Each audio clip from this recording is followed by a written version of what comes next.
कि पहली बात तो सोए हुए को जगाया जा सकता है, सोने का नाटक करने वाले को जगाया नहीं जा सकता। कांग्रेस पार्टी भली भांति जानती है कि ईवीएम ये टेम्पर प्रूफ है। आज तक जितने चैलेंज ईवीएम को टेम्पर करके दिखाइए इस प्रकार से इलेक्शन कमीशन ने दिए, न कांग्रेस पार्टी कुछ कर पाई न कोई व्यक्ति कुछ कर पाया।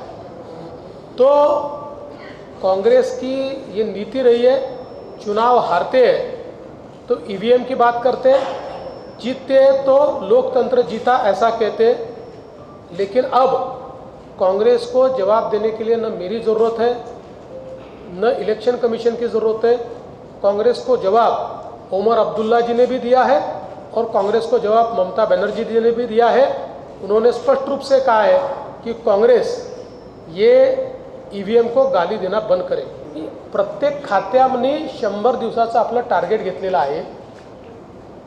100 दिवसात काय करायचं हा 100 दिवसाचा प्लॅन आहे। 100 दिवस पूर्ण झाल्यानंतर त्याचा रिपोर्ट आम्ही त्या ठिकाणी सादर करू आणि प्रत्येक खात्याने काय टार्गेट घेतलं होतं आणि काय पूर्ण केलं हे आपल्यापर्यंत पोहोचू। घटना जेव्हा घडतात त्यावेळी अशा प्रकारच्या चर्चा होतात, पॅरलल्स ड्रॉ होतात आणि याचा अर्थ बीड जिल्ह्याला इतकंही बदनाम आपण करू नये। मात्र हे खरं आहे की गेल्या काही दिवसात तिथे घडलेल्या घटना या गंभीरच आहेत आणि आम्ही त्या गंभीरतेने घेतलेल्या आहेत आणि अशा प्रकारच्या गुन्हेगारांवर जरब ही बसवल्याशिवाय आम्ही थांबणार नाही। मी कालही सांगितलं, आजही सांगतो, बीड जिल्ह्यामध्ये कोणाची दादागिरी चालू देणार नाही। पहिल्यांदा तर अवैध झाडांची कत्तल कुठेही आम्ही मान्य करणार नाही, त्याच्यावर कडक कारवाईच केली जाईल। मात्र आपण ज्यावेळेस विकास करतो त्यावेळी अनेक वेळा बांधकामं करताना झाडं कापण्याची परमिशन द्यावी लागते। आता एखादा रस्ता वाईड करायचा असेल तर बाजूची झाडं कापावी लागतात। समजा रस्ता वाईड केला नाही तर त्याच्यावर ट्रॅफिक जो स्लो होतो तो ट्रॅफिक देखील प्रदूषणच तयार करतो। मात्र आपला नियम असा आहे, एका झाडाच्या मागे किती झाडं लावायचे याचा नियम आपण केला आहे आणि त्याचा आता आपण ट्रॅकिंग करतो, तेवढी झाडं लागली की नाही, ती मोठी झाली की नाही। त्यामुळे कुठेही झाड कापून टाकलं आणि सोडून दिलं असं नाही आहे। तर प्रदूषणाचं मिटिगेशन करण्याकरता आपल्याकडे नियम तयार केले आहेत, त्याचं काटेकोर पालन आपण करत असतो। चेहरा तो रोज ही दिखाता हूँ, लेकिन आपने नहीं समझ रहा हूँ मैं बात को आपकी। आपने बहुत अच्छा सुझाव दिया है। एक नई पॉलिसी हम लोग निश्चित रूप से तैयार करेंगे। पहिलं तर सायबर गुन्हे ही आज आपल्यासमोरचं सगळ्यात मोठं आव्हान आहे। याचं कारण तंत्रज्ञान इतक्या वेगानं बदलते आहे आणि सोप्या पद्धतीनं ते लोकांपर्यंत पोहोचतं, लोक ते वापरतात। पण त्याचवेळी जे नालायक लोक आहेत, जे दुष्ट लोक आहेत, हे त्याच तंत्रज्ञानाचा उपयोग करून लोकांना मोठ्या प्रमाणात लुबाडणे, धोका देणे, डिस्कंटेंट तयार करणे, जाती जातीमध्ये विद्वेष तयार करणे, अशा प्रकारचा प्रयत्न मोठ्या प्रमाणात करतात। आणि म्हणून या संदर्भात सायबर अवेअरनेस कॅम्पेन केंद्र आणि राज्य सरकार मोठ्या प्रमाणात करत आहे आणि त्यासोबत सायबर सिक्युरिटीचं सगळ्यात मोठा प्लॅटफॉर्म देशातला हा महाराष्ट्रामध्ये आम्ही सुरू केलेला आहे, ज्याच्यावर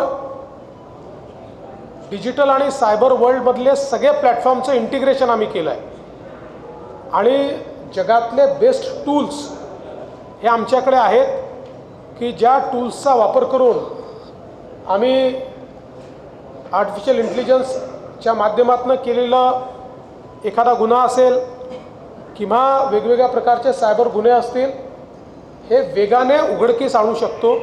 याची सुरुवात आम्ही केली आहे। जसं आपण सांगितलं की विधानसभेमध्ये नक्षलवादावर मी बोलत असताना नक्षलवादी कसे संविधान मानत नाही या संदर्भातलं जे वक्तव्य केलं होतं त्यातला नक्षलवादी पाठ काढून संविधान मानत नाही एवढाच पाठ काही लोकांनी टाकला, पण त्यांना माहिती नाही। मी आज या निमित्ताने सगळ्यांना अवेअर करून देतो की आता अशा प्रकारे ज्यावेळेस आपण चुकीच्या पद्धतीनं एखादी गोष्ट एक्सवर टाकतो किंवा इंस्टाग्रामवर टाकतो किंवा फेसबुकवर टाकतो किंवा व्हॉट्सॲपवर टाकतो, याचं 100% डिजिटल फुटप्रिंट आम्हाला शोधता येतं.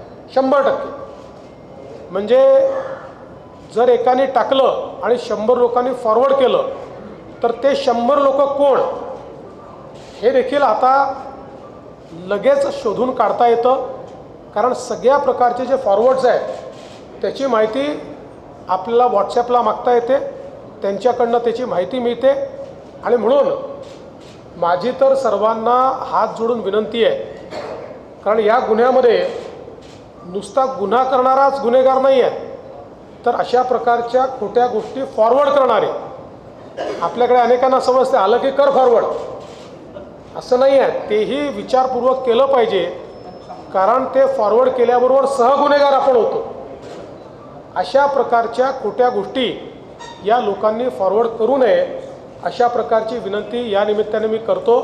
आणि पुढचे काही काळ जोपर्यंत हा अवेअरनेस तयार होत नाही तोपर्यंत ते आव्हान असणारच आहे आणि ते आव्हान नीट पेलण्याचा प्रयत्न आम्ही करतो.